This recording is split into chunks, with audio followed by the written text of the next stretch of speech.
Leader TV में एक भेरो ॿीहर भलेकार असांजूं ॻाल्हियूं जनाब अमानुल्लाह शेख साहब सां जारी आहिनि। साईं, हाणे तव्हां था चओ त हिकिड़ो तजुर्बो कयोसीं, इन ते जोए साहब जो छा हो? अच्छा, अञा उन खां अवल उन में जेके ग़ैर जमहूरी रवैया ऐं लाड़ा उहे कंहिंमें पैदा थिया? उहे यूसुफ में हा। यूसुफ लगारी यूसुफ उन्हनि जो प्रोमोटर हो। अच्छा, ग़ैर जमहूरी रवैयनि जो? हा। यूसुफ चवंदो त रुॻो मां ॻाल्हि कयां, ॿिए जी ॻाल्हि ॿुधण लाइ तयारु ई न आहियां। ऐं ॿियो जेकॾहिं ॻाल्हि कंदो हो त उनखे रिजेक्ट कंदो हो हिकदमि।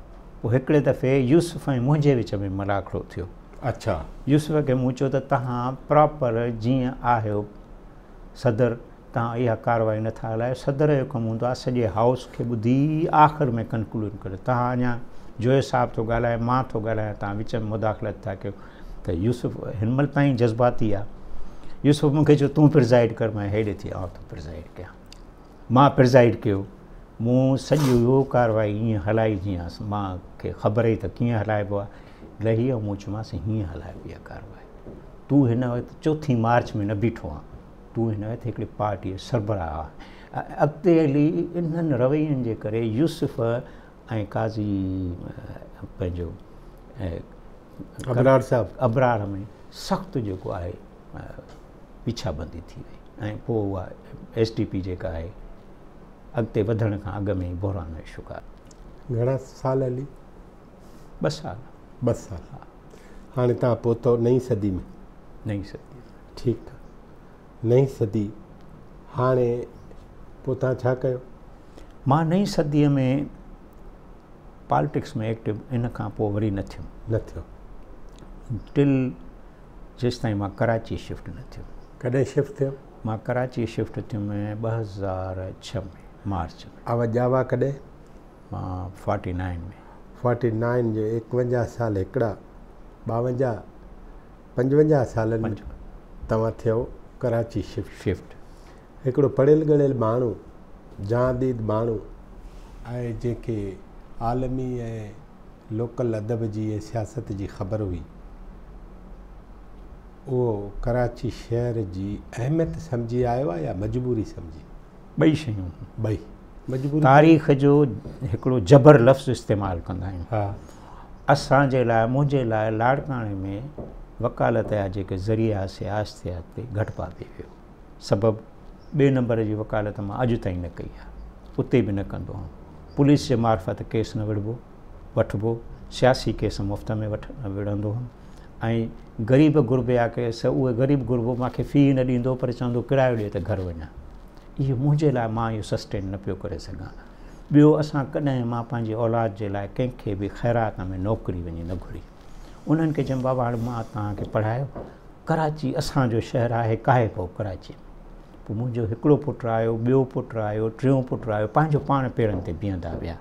मुंहिंजी हिते उन्हनि खे का सपोर्ट न। पोइ आख़िर में मां ऐं मुंहिंजी वाइफ, मुंहिंजी तबियत बि सही न पई रहे लाड़काणे, पोइ मां ऐं मुंहिंजी वाइफ ऐं मुंहिंजी नंढी डॉटर असां वञी रहियासीं। बाक़ी सभई शिफ्ट करे विया। पोइ असां शिफ्ट करे आयासीं कराची 2006 मार्च में। 2006 मार्च में पोइ बि मां हिते पॉलिटिक्स में पंहिंजो एक्टिव न थियुमि। बाक़ी इहे जेके हिते थींदा मुज़ाकरा वग़ैरह इन्हनि में एक्टिव थियणु, प्रेस क्लब में वञणु, दोस्तनि सां मिलणु, त माण्हुनि खे ख़बर पए त मां हाणे हिते कराची में रहणु शुरू कयो आहे। उन मां मूंखे इहो फ़ाइदो पियो त मूं सॼी हिन सिविल सोसाइटीअ खे ॾिसणु शुरू कयो त हिते आउं कीअं थो सर्वाइव करे सघां। ऐं पोइ मां 2008 खां पोइ थोरो एक्टिव थियणु शुरू कयुमि, पर का पॉलिटिकल पार्टी मां तेसिताईं न जॉइन कई हुई। पॉलिटिकल पार्टी मां अचे जॉइन की 2015 में अवामी जमहूरी पार्टी। वरी तव्हां अची वियो पॉलिटिक्स में? हा। पॉलिटिक्स नई सदी जा 15 साल हा रखी वरी तव्हां पॉलिटिक्स में अची वियो। हाणे इन्हनि 15 सालनि में अव्हांखे यादि आहे त कहिड़नि कहिड़नि सियासी अॻुवाननि ऐं मुख्य सियासी कारकुननि सां अव्हांजी मुलाक़ातूं थी हुजनि? इन ज़माने में मुंहिंजी मुलाक़ात घणी पलीजे साहब सां थींदी हुई, छो त बेनज़ीर 2007 ताईं आहे। हा। पर दुबई में आहे। हा। पहिरीं मुलाक़ात लंडन में थी हुई। उहो त अवल थी न। हा। 2015 में इन दौर में मुंहिंजी हिन सां कंहिंसां मुलाक़ात पलीजे साहब सां थी। पलीजे साहब सां मिड़ई मां मिलणु वेंदो हुअमि, कचहरी करणु वेंदो हुअमि। पलीजे साहब ते केतिरा बि तव्हां इल्ज़ाम हणो की पलीज साहिब ग़लतियूं बि कयूं, इंसानु हुयो, पर he was a intelligent person. मां सम्झंदुमि त हिन वटि वञूं था, जेको ॻाल्हाए थो उन ॻाल्हाइण में काथे न काथे वर्थ आहे। ऐं मां तमामु एतिरामनि पलीज साहिब सां, माना मुंहिंजो रवैयो। पोइ मिलंदा पलीज साहिब सां, पोइ उनजो नतीजो इहो कढियव त 2015 में वरी उनजे ख़िलाफ़ु पार्टी में शामिल। उनजो बि सबबु था ॿुधायां। पलीज साहिब कुझु वक़्तु अॻु, तॾहिं मां लाड़काणे में रहंदो हुअमि, डॉक्टर मुर्तज़ा शेख मरहूम, तॾहिं उहो फ्रंट में हुयो, पर पलीज साहिब सां हुयो। फ्रंट में मुर्तज़ा हुयो? हा, डॉक्टर मुर्तज़ा शेख कॾहिं थोरे वक़्त लाइ रहियो हो। अच्छा, तव्हां कंहिंखां बि पुछा कंदो न उहो त ठीकु आहे, पर पलीज साहिब सां हुन रस्तो न टोड़ियो हो। पलीजो साहिबु इन ज़माने में केसनि जे हवाले सां बि लाड़काणे ईंदो वेंदो हो, सपना होटल में रहंदो, त असां कचहरी करण बि वेंदा। ऐं पलीज साहिब खे ख़बर हुई त अमान लाइ खे जेकॾहिं मां नियापो कंदुमि या का उमेदु रखंदुमि त अमान लाइ, ऐं मां ओबे कंदो हुउमि हुनखे। हिकिड़े राति मूंखे हिन मुर्तज़ा नियापो ॾिनो त पलीज साहिब जी मूं वटि नियापो आयो आहे, फ़ोन अमान लाइ खे वठी ऐं तव्हां अचो पंहिंजो हैदराबाद। हैदराबाद मां चयोमांसि हा हैदराबाद इहो राति जो सफ़र जेको बसुनि जो हूंदो करे, सुबुह जो वञी पहुतासीं। पलीज साहिब इहो जेको घरु आहे हिते ई, उते वञी पंहिंजो आरामु कयोसीं। पलीज साहिब जो थकल आहियो, आरामु कयो, पर पोइ नाश्तो वग़ैरह था कयूं। मैं साईं मां त आरामु हाणे कंदो ई न आहियां, बहरहाल चई तव्हां तयारु थियो त पोइ गॾिजी नाश्तो कयो। शाम जो वरी पंहिंजो जशन लतीफ़ हुयो LMC में, पलीज साहिब मूंखे गॾु होॾांहुं वठी वियो। मूंखे जंहिं तकीर जंहिंजी यादि थी पए, तमामु फ्रेशस तकीर साई सरताज चांडे जी, मां ॿुधां पियो वेठो। मां बि तकीर कई, पर मां लो प्रोफाइल ते ॻाल्हाए। हाणे मोटी आयासीं, पलीज साहिब सां राति जो वेठासीं। पलीज साहिब मूंखे चयो त मां लाइ तूं हिन महिल ताईं न पुछियो आहे त छो घुरायो त मां साईं हाणे ॻाल्हाईंदासीं हिन महिल ताईं। मूंखे चई त पार्टी मुंहिंजी जेका आहे सा वॾे बहिरान जो शिकार आहे। कहिड़ो साल आहे इहो? डॉक्टर चङी तरह मूंखे साल यादि नथो पए। ठीकु थियो, 10, 11, 12 हूंदो, हिते ई हूंदो, न इन खां अॻु में आहे, इन खां अॻु में 10, 11, 12 त मां हिते कराची में आहियां न। त तव्हां हुतो विया आहियो? मां लाड़काणे मां, ओके, रहंदो ई लाड़काणे में। सो पोइ पलीज साहिब मूंखे चयो त पार्टी मुंहिंजी बहिरान जो शिकार आहे, शायदि इंटरनल को बहिरान थियो हो जंहिंजी मूंखे ख़बर कान्हे, ऐं तूं अचे पार्टी संभाल। पलीज साहिब तो खणे रिस्क दिलि में चयमि। सो चवंदा आहिनि त वियो रोज़नि जे लाइ त नमाज़ूं ॻिचीअ में पइजी वियूं। मूं चयोमांसि हा मां पार्टी टेक ओवर करे थो सघां, पर अच्छा अव्हांखे चई त संभालियो? हा संभालियो, क्लियर लफ़्ज़ चई मूं। ठीकु आहे।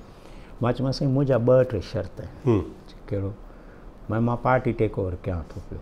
हिकिड़ो आहे त पार्टीअ लाइ फिनेंस तव्हां मैनेज कंदो, पार्टी खे हलाइणो असांजो कमु आहे, ठीकु। ॿियो पार्टी ऑल पाकिस्तान पॉलिटिक्स कंदी। 2 टियों आहे त तव्हां हिते हैदराबाद में रहंदो, पर जंगशाही वञी रहो घणो वक़्तु। जंगशाही वञी रहो? ओके। जी जंगशाही छो वञी रहां? मूं चयोमांसि उहो ॾींहुं असां ॾिसण था चाहियूं पिया त तव्हां में इहा ज़हानत आहे, तव्हां करे था सघो इहो कमु। 2 सालनि खां पोइ असां सम्झूं त असां जंगशाही जे स्टेशन ते लहूं था, उते बतियूं बि कोन्हनि कयो, ऊंद में थाॿा खाईंदा तव्हां ॾे था अचूं पिया। इहो नए पलीज जो जनमु थींदो, जेको असांखे किताब बि ॾींदो हिन 2 सालनि में। हीअ तव्हांजा जेके हिन महिल ताईं मज़मून वग़ैरह रखियल आहिनि, इहे पंहिंजी जॻह ते वर्थ आहिनि, पर तव्हांजो मास्टर पीस किताबु खपे। जी मां अञा ॻाल्हि न सम्झी। मां साईं कंहिं ज़माने में सन जे स्टेशन ते लहंदा हुआसीं, लालटीन हूंदा हुआ घासलेट वारा, इहे बि न ॿरंदा हुआ। पोइ हितां आस्ते आस्ते चुरंदा वञी सन पहुचंदा हुआसीं। पोइ GM साहिब वटि वेहंदा हुआसीं। GM साहिब छाकाणि त सन में कमु कयो हुयो किताबनि लिखण जो। असांखे नए पलीज जो जनमु खपे, नओं पलीज। त मूंखे चई त तो सम्झो आहे त मां एतिरो वक़्तु जीअरो रहंदुमि। मां हो कुराड़ो अञा ताईं जीअरो आहे, तव्हांखे चए मौत जो डपु लॻो आहे, तव्हां इहो कमु कयो। कुराड़ो केरु आहे? कुराड़ो माना GM साहिब, माना साईं जी जीअरे जी ॻाल्हि आहे? हा हा साईं जी 95 में गुज़ारियो आहे न। ॾिसो 95 में त हीअ अॻु जी ॻाल्हि आहे, अॻु जी ॻाल्हि आहे। मां चयोमांसि उहो जीअरो आहे, हुनखे हिनजी परवाह ई न आहे त मौत अचे थो या नथो अचे पियो। अवां इहो कमु कयो, मां हलण लाइ तयारु चई इहा रिस्क आहे मां चई रिस्क आहे त पोइ मां हुन वटि पलीजे साहिब खां मोकिलायो मां लाड़काणे आयुमि मुर्तज़ा उते रही पियो। तव्हां उन खां पोइ AJP जॉइन कई अवामी जमहूरी पार्टी। अवामी जमहूरी पार्टी पलीजे साहिब जे हूंदे हिकिड़ो ग्रुप ठहियो, उनखे मुख़्तलिफ़ माण्हुनि लीड कयो ऐं पोइ तव्हां उन मां मुतासिर थी उन में शामिलु थियो। पोइ हुते पलीजे साहिब खे शामिलु थियण लाइ तव्हां शर्त पे रखिया, हिननि सां शामिलु थियण लाइ बि मशरूत हुआ तव्हां? को शर्त न। मूं वटि डॉक्टर विजय, हरीफ चांटियो, डॉक्टर कादरी कंबर वारो ज़फ़र 3 4 इहे आया। मूंसां बार बार ॻाल्हाईंदो हो डॉक्टर विजय त तुंहिंजो सियासत करण जो इरादो आहे, मूंसां मिलण ईंदो डेली। अबरार साहिब बि त हुयो न? अबरार मूंखां अॻु में हुयो न? हा, उहो छॾे चुको आहे? न अबरार साहिब पर उहो हुयो, पर तव्हांजो तालुक़ त सिंध डेमोक्रेटिक पार्टी में बि उन्हनि सां हुयो न? हुयो काई साहिब सां या दुआ सलाम हुई, बाक़ी हिन पॉलिटिक्स में मां न हुयुमि। हिकिड़ो कन्वेंशन थियो AJP जो हिते हिन में पंहिंजो सचल ॻोठ में, उन में मां वियो हुउमि। हितां मां थोरो एक्टिव थियुमि। मूंखे घणो जेको आहे सो डॉक्टर विजय पे चयो त हाणे तव्हांजो मैं यार मां साल खनि खां पोइ पॉलिटिक्स कंदुमि, हाणे आउं सम्झां थो त उहो टाइम आयो आहे जो मूंखे पॉलिटिक्स करणु खपे। छो मैं भई असां 40 ॾुथ ॾियारी सुम्हरा, हाणे त वकालत मां 2 रुपया बचनि था, औलाद मूं ते ॿार आहे कोन, तंहिंजे करे असांजो वरी बि क़ौमी फ़र्ज़ु आहे। जीअं पोइ AJP मैं मूंखे सोचणु ॾे हुन ॻाल्हि। इन खां पोइ आस्ते आस्ते ही जेको आहे विजय सां मूं चयो त मां हाणे सोचां थो त पॉलिटिक्स कजे ऐं AJP में। पोइ मां तॾहिं डिफेंस में रहंदो हुउमि। पोइ इहे दोस्त जेके ॿुधाया मां हरीफ़ इहे सभई मूं वटि आया, उन्हनि मूंखे उथंदे ई चयो त को शर्त मैं को बि शर्त न, को उहिदो मैं को बि उहिदो न खपे। छो था शामिलु थियो मैं छाकाणि तव्हां सम्झां थो पियो त तव्हां जंहिं पलीजे साहिब जे विच में जेकॾहिं इख़्तिलाफ़ु थियो त इहो डेमोक्रेसी ऐं इन्हनि शयुनि ते थियो जेको अॻिते हली चई हा इन ते थियो, मां तव्हां सां शामिलु थो थियां। उन वक़्तु मेंबरशिप फॉर्म मूंखे भरे ॾिनो, मां शामिलु थियो AJP। अवामी जमहूरी पार्टी हिकिड़ी साईअ खां पोइ था उन ते तबसरो ऐं तजिज़ियो कयो। असां सां गॾु रहिजो। नाज़रीन, जनाब अमान अल्लाह शेख साहिब सां असां जूं ॻाल्हियूं जारी आहिनि ऐं पलीजे साहिब सां हुनजी ॻाल्हि न बणी त उन खां पोइ हुन कोशिशि कई त सिंध जे क़ौमी फ़र्ज़ में बि इहा शामिलु आहे सिंधियुनि जे त पावर पॉलिटिक्स ऐं पॉलिटिकल पार्ट थियनि। सो अवामी जमहूरी पार्टी में शामिलु थिया। अॻिते छा थियो वक़्फ़े खां पोइ पाण इन ते ॻाल्हाईंदासीं। असां सां गॾु रहिजो।